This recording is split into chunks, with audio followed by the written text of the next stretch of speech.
안녕하세요. KB국민은행 WM 스타자문단 지혜진 변호사입니다. 정말 오랜만에 인사를 드리는데요. 오늘도 따끈따끈한 유언대용 신탁 상담 사례를 전해드리고자 준비했습니다. 유언대용 신탁이나 상속 관련해서 이제 상담을 진행하다 보면 생각보다 1인 가구가 정말 많은데요. 이 경우 민법상 상속순위에 따르게 되면 1인 가구의 경우에는 배우자나 직계비속이 없고 또 직계 존속도 없을 경우에는 형제자매가 1순위 상속인이 될 텐데 평소에 이제 형제자매와 왕래가 별로 없었을 경우에는 형제자매에게 상속이 되는 것보다는 평소에 본인에게 도움을 주었거나 또 고마웠던 그런 제3자에게 상속이 됐으면 좋겠다 또는 법인에게 상속이 됐으면 좋겠다라는 생각에 이제 이리저리 방법을 알아보시다가 유언대용 신탁에 대해서 관심을 가지게 돼서 상담을 신청하시는 경우가 많이 있습니다.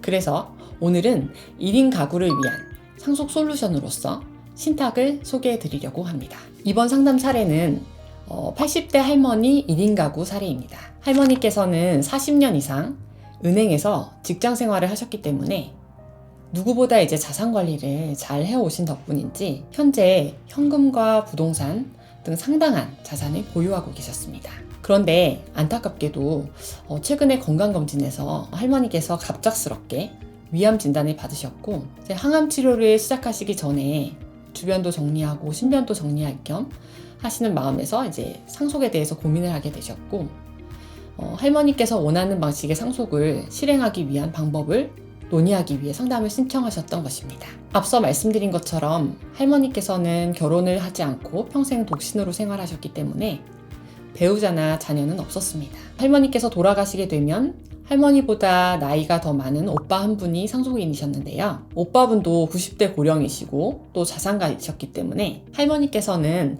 재산을 오빠분에게 다 상속되는 것은 원치 않으셨습니다. 오빠분 다음에 상속인인 사촌인의 혈족으로 이종사촌, 고종사촌을 생각할 수 있을 텐데요. 현재 아픈 할머니 곁을 지키면서 자식처럼 간병을 도와주는 사촌과 또 오촌 조카분이 있었는데 할머니께서는 이 사촌분과 오촌 조카분에게 할머니 재산의 대부분이 상속되길 원하셔서 이렇게 상속이 가능한 방법을 찾고 계셨습니다. 다만 할머니께서 이제 투병 중이시다 보니까 살아계신 동안의 병원비나 생활비가 얼마나 들지는 예측할 수가 없는 상황에서 남은 여생 동안은 어쨌든 필요한 비용들에 대한 것을 할머니께서 여유있게 사용하시다가 믿을 만한 곳에 재산을 맡겨두어서 사후에 남은 재산은 할머니가 생전에 의지한 대로 그 조건과 비율대로 상속되길 원하셨는데 이런 할머니의 사례의 경우 유언대용 신탁이 할머니에게 딱 맞는 제도라고 생각이 되어서 추천을 드리게 되었습니다. 할머니 입장에서는 일단 금융기관이든 개인이든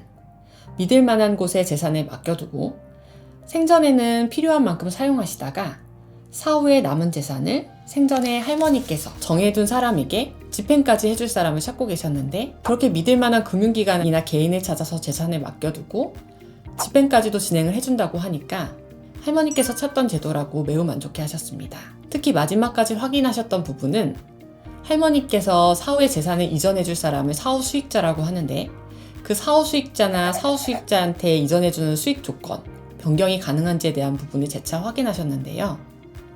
이는 할머니 마지막까지 끝까지 곁에서 잘 지켜주는 사람에게 보은하는 차원에서 재산을 이전해 주길 원하는데 그런 부분에 대해서 이제 끝까지 해줄지에 대한 부분을 장담하지 못하다 보니까 변경이 가능한지에 대해서도 계속 문의를 주셨는데 이 부분은 유언대용 신탁은 계약이기 때문에 생전에 얼마든지 수익자나 또 수익 조건은 변경이 가능하다고 확인해 드렸습니다. 할머니의 경우에는 특별히 원하신 부분들을 특약으로 담아드렸는데 생전에는 생활비나 병원비 등으로 일정 금액씩 정기적으로 출금이 되길 원하셔서 그 부분을 설정해 드렸고 사후에는 이제 원하는 사촌과 오촌에게 조건과 비율 정해주신 대로 이전되도록 설정을 해드렸습니다. 이때 사후 수익자는 개인만 가능한 것은 아니고 법인도 가능한데요.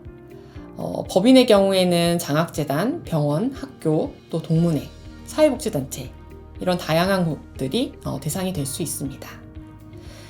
1인 가구의 경우에 특히 법인에 대한 이전을 고려하는 이유는 사후에 재산을 사회에 환원하겠다는 마음을 먹으시는 분들이 많이 있는데 용이한 부분들이 있어서 유언대용 기부신탁을 고려하시는데 이와 관련된 사례는 다음 기회에 조금 더 자세히 소개해 드리도록 하겠습니다. 최근에 기사에서 일부 사례지만 이제 독거노인을 돌보던 요양보호사가 이제 입양 절차를 통해서 독거노인분의 자녀분이 되어서 전 재산을 상속받게 되어서 이제 사촌인의 혈족들이 이와 관련된 부분에 다툰다라고 하는 기사를 접한 적이 있는데요. 1인 가구의 경우에 특히나 상속에 대한 부분을 고민하고 계시다면 생전에 미리미리 유언대용 신탁이라는 제도를 통해서 원하는 형태로 상속을 설계해서 재산을 맡겨두시고 필요한 만큼은 다 사용하다가 사후에 이제 집행까지 맡기는 부분이 가능하다는 점에서 상속 솔루션으로서 유언대용 신탁을 고려해 보시면 어떨까 합니다. 오늘도 1인 가구의 상속 고민에 도움을 드리기 위해서 상담 사례를 준비해 봤는데요. 어느새 2022년 한 해도 다 갔습니다.